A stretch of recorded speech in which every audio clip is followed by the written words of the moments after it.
I was in a show in Baltimore, Maryland about, probably 3 or 4 years ago, maybe longer. But anyway, I had the big spin around there was the movie The Secret and all this stuff about, and all these people are in the aisle, and they all have a booth. They paid lots of money for this booth. They're trying to sell their wares, and they were going around saying, well, the thing that bothered me about The Secret was the thing about money. And I'm sitting there thinking, well, that's interesting. And it's that they were basically, and I'm going to use a quote from Abraham, that they were arguing for their, what's the word? I think I wrote it down here.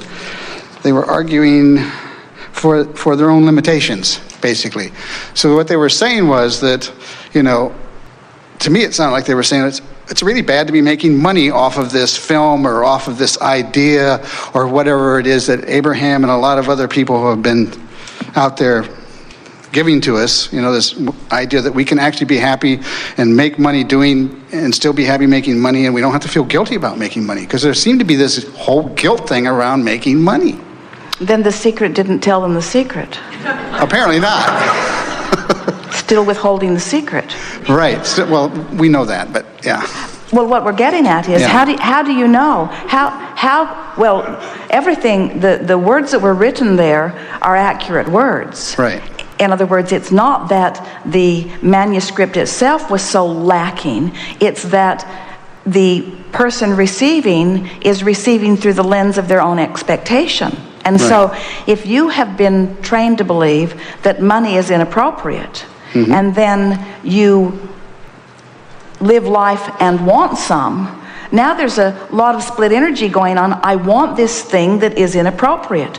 And when they say what bothers me is the money, what they're actually saying, and there is a pretty strong movement around it, is I choose to be spiritual, or I choose religion, or I choose God over money. Right. Or I choose what is spiritual over that which is material.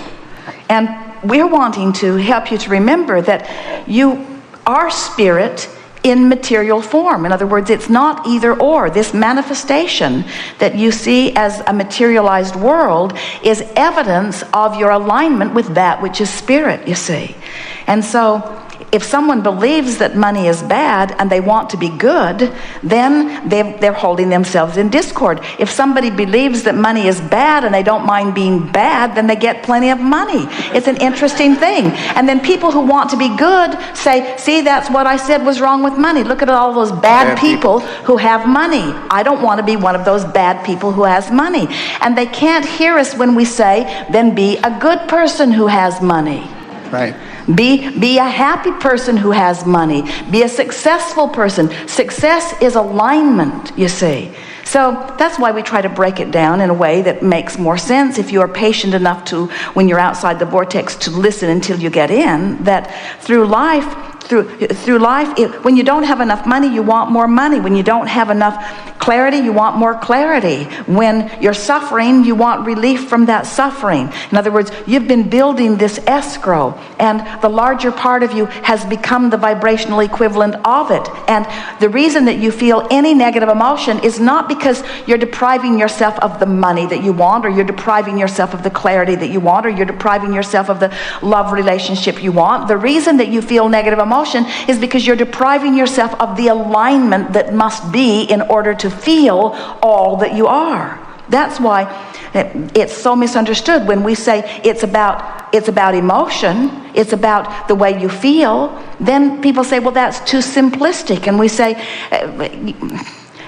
for some, Esther's father used to say, and Esther's quoted him frequently, some people would complain if they were hanged with a new rope. Right. In other words, you just cannot find a way to make some people focus in a way that will give them the alignment that they are seeking. Right. Money is not the path to happiness. Happiness, however, is the path to money. Right. Yeah, I totally agree, because that's, I don't know why this is, but from a very young age, I must have connected with Abraham very young. But anyway, I've always realized these kind of things, and I've never had trouble making money. I've always been successful in most everything I've ever done. And I think it's because I just don't go to that place where I can't be successful. I just totally believe that I can be. One of the things that is helpful for someone like you, and for our previous artist friend, and for so many of you who have seen yourself as creatively talented, even though everything is creation. Right. We're talking about music and art and so forth, is that in order to really be happy with your own work, you had to have an in the vortex moment. Right, exactly.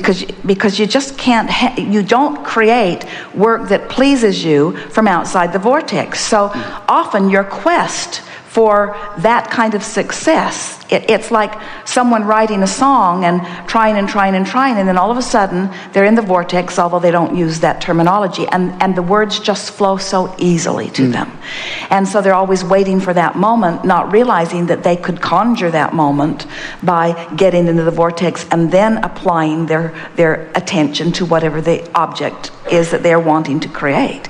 So you had the advantage of the vortex tuning you to the frequency of it without even really knowing you were doing it, because you can't be creatively successful unless you are in alignment. Right. And you show yourself that pretty early on. Be in a bad mood and go try to paint something, and while you can still splash the stuff on the canvas, and there might even be somebody in equally as bad a mood as you were who would buy it. Right, yeah. It wasn't pleasing to you. You did not feel the success, the ease and flow of it. Yeah, I want to make one quick little statement about,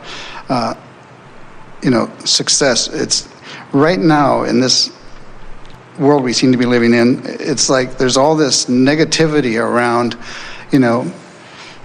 making money, how bad the economy is, all of this stuff. And the three people, myself and my two friends that came here today, we've had banner years.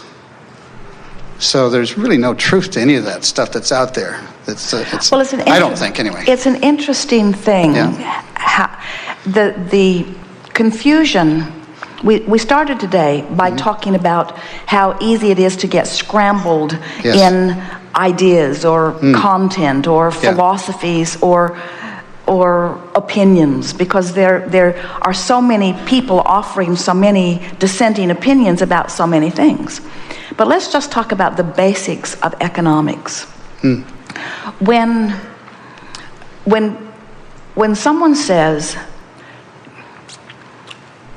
you should not be wasteful, which means you should not buy things you don't need, you want to step back and say, and how does that affect the economy? There's a contradiction.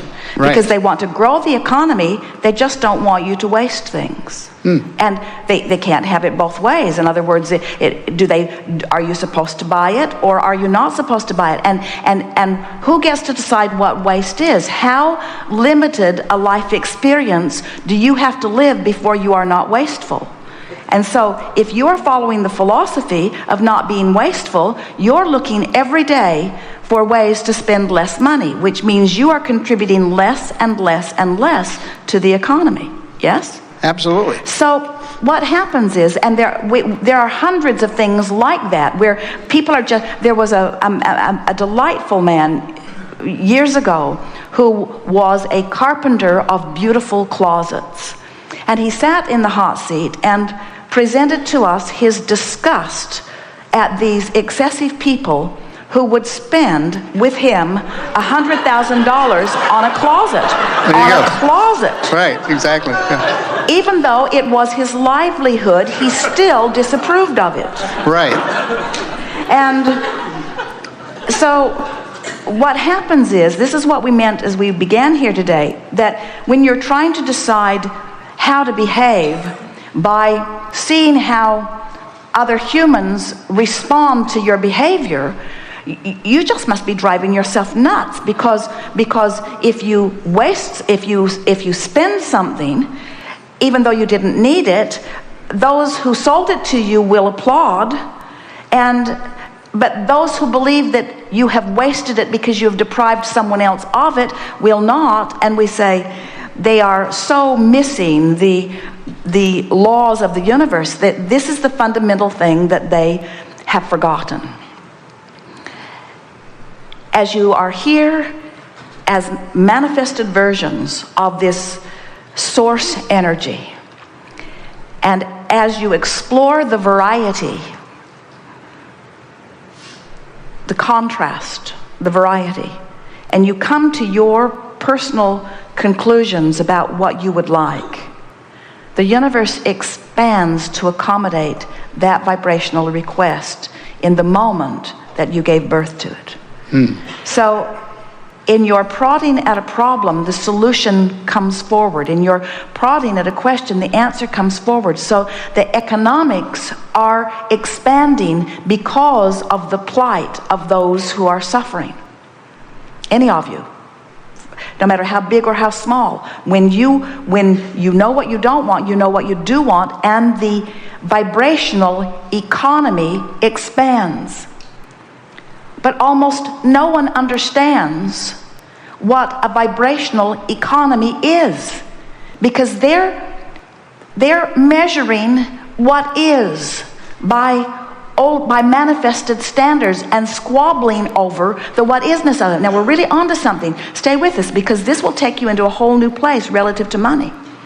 So the basic argument between those who understand the expansive universe and those who are trying to quantify the existing universe is, the pie is only this big, Abraham. It's only this big. This is the reality of the pie.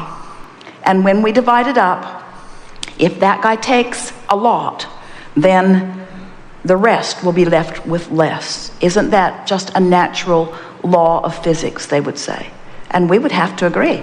If what is the pie, and as it is, that guy takes way a lot, which will mean these people will have to divvy up what's left, then that would be a valid argument. But they have left out the main pie. Well, it's always they expanding. have left out the vortex. They have left out the expansion. They Exactly. have left out where energy goes. They have left out the expansion. In other words, what is the bouncing off place for more. This is what you're staking your claim to. And when you stake your claim to this vibrational version, to the expanding universe version, how long ago was it that on this continent people were trading fur and beads and fish? Not that long ago. That was the economy. That was the what isness.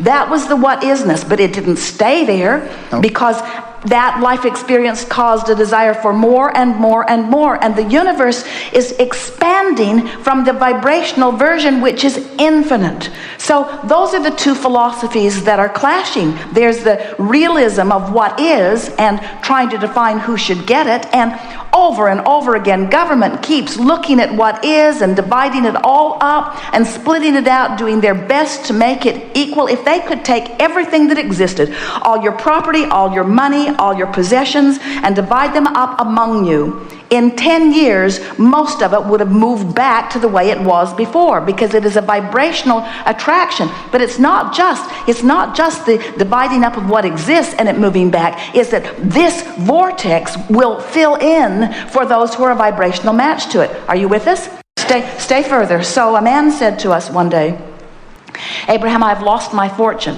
I am 60 years old. I've been amassing it for a long time. I have lost my fortune. And now I don't have 60 more years to do what it took in order to get it back. And we said to him, you are not taking stock of your vibrational escrow. That was about the time that the vibrational escrow verbiage even came into being, because he was measuring the what isness, and what we wanted to say to him, they could take away everything you've ever manifested, but your vibrational evolution is still at a different level, and if you will relax into what your vibrational evolution is, the universe will have to deliver to you what matches what you have vibrationally evolved to immediately. You don't have to start over again, you see.